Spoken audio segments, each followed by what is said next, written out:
I caught my boyfriend lying to me, and when confronted, he denied the whole thing, so I ghosted him. I cannot believe this is my life right now. This was the man I thought I was going to marry, that was going to be the father of my kids. I 29F met my boyfriend 29M at the end of 2021, and we dated pretty much half of 2022 before breaking up due to certain interference. Then in October of 2022, he reached out saying he wanted to reconcile, and I agreed right away because I was still in love with him and thought about him all the time. And a few days later, he received news that he has to move to Houston for his police academy. We're both from Washington. I knew from the beginning he wanted to be a police officer, and Houston was the first one to offer the position, so he took it. And then we both just decided not to continue things. If there was an end goal of us being together, then maybe, but he told me he was likely going to stay there indefinitely. This time felt worse because he was moving to a different state and I was just an emotional mess. I couldn't stop replying our memories. Then once again, he reached out to me a month ago confessing his feelings and saying he does see a future with me and wants to make things work. He told me to not worry about the distance for now because he is planning to move back to our home state by the end of the year. Again,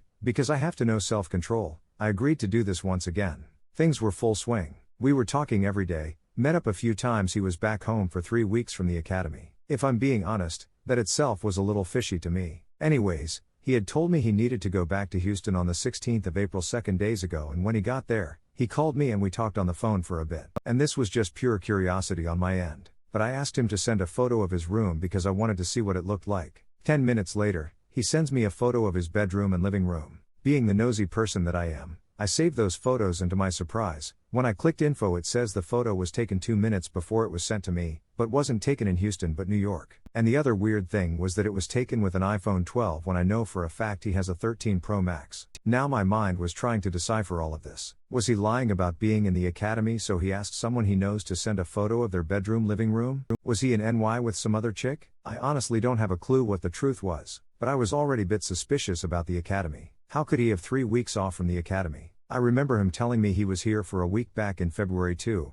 How does an academy let their students do this? There is absolutely no way. So many questions were raised. And so, I did what any other girl in a relationship would do. I asked him to explain why this photo says it was taken in New York when he was supposed to be in Houston. I asked calmly, never once accusing him of anything because I didn't know the full story, so I was being calm about. He sends me 3 different text messages 3 hours later, and each one of them said something different. First he said he was too tired to take a pic and send it, but not too tired to send a random photo? Didn't realize it took that much energy. Then he said he couldn't believe I would download the photos and that I haven't changed much. Don't know what he meant by that honestly. Then he said he purposely sent those live photos so I would save it and check it, and that he doesn't owe me an explanation because he didn't do anything wrong. So what? He was testing me. I mean, the proof is in the photos that he was lying to me. So, I typed out an angry response and was about to go off when I stopped myself and thought, what's the point? Then deleted the whole paragraph and never said a word back to him, because he was probably going to continue to spew BS out of his stupid mouth. I'm just in shock right now, but I'm over it, and I am over him, and I can't believe I've wasted my time with a liar, but I'll be okay. If you made it this far, thank you for letting me vent. What an emotional roller coaster.